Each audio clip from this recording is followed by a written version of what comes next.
Best is when we were in Mexico and a woman threw her underwear on stage towards my dad.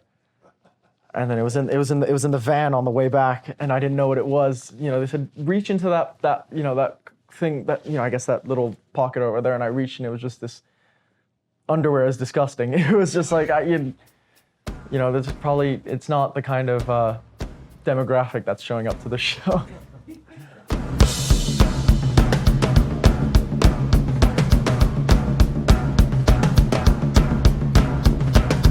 Tonight in Las Vegas on October 19th, I think the date is today, 2019. It's the last show of the Not Dead Yet tour.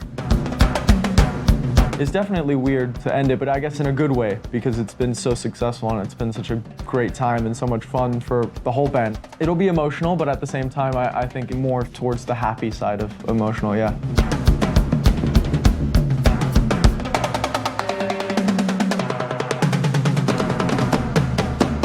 When Dad did the final farewell tour in 2004, I was little, so I grew up with pretty much all of these people.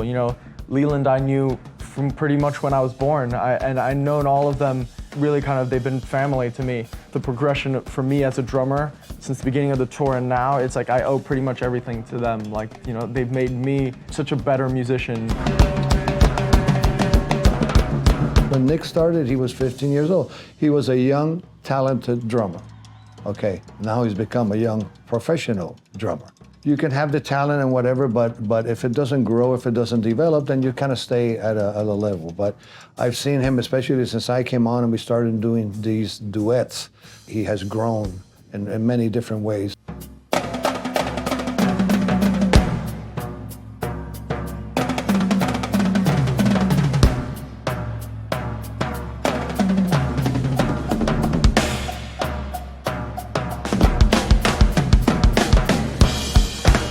The whole idea behind this drum, which was originally a drum duet and turned into a drum trio, I guess. Growing up, my dad always did that. And I think when Richie joined the band, he kind of presented the fact where we play a lot of 4/4 in this show. Let's really splash out.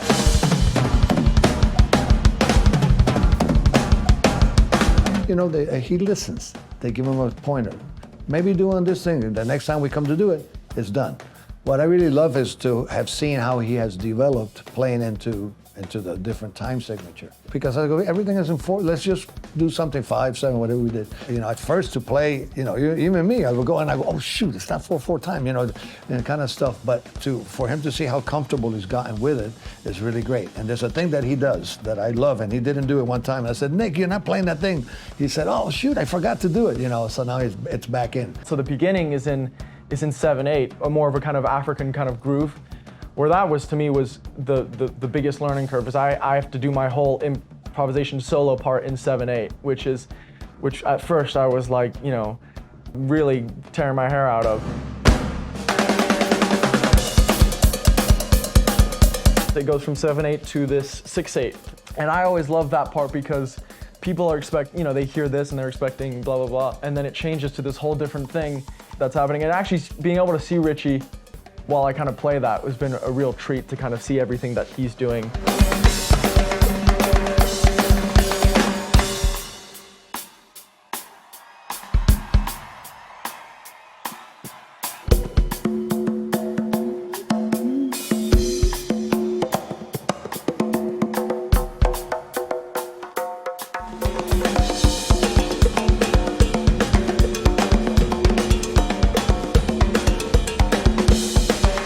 And then at the end, we go into a kind of very intense reggaeton beat. How that all kind of builds up and goes in waves, and to me it's just so coherent, as this is this, and I do that, and then this next part is Richie's part, and he does that, and how it all goes down to the cajon with my dad.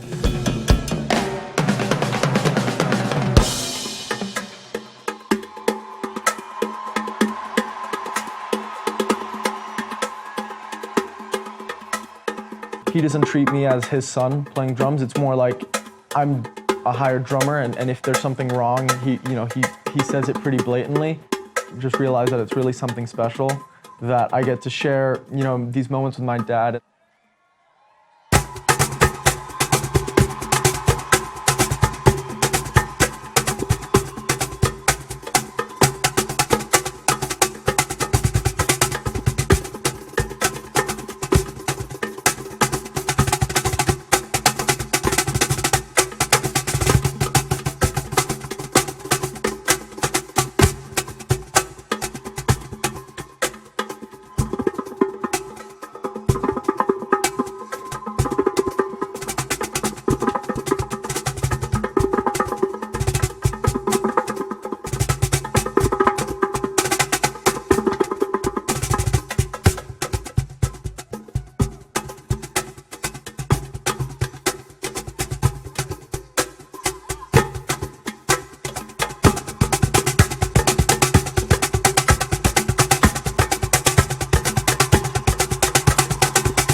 some people and my friends that have gone to the show, they says, you won't believe how people get, especially when you guys kick in with the cajon thing.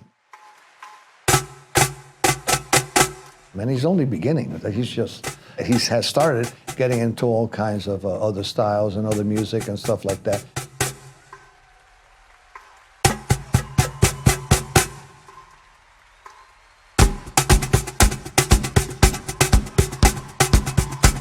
It's a real joy. I just want to say it's a real joy. I'm very proud of him. He's done really great.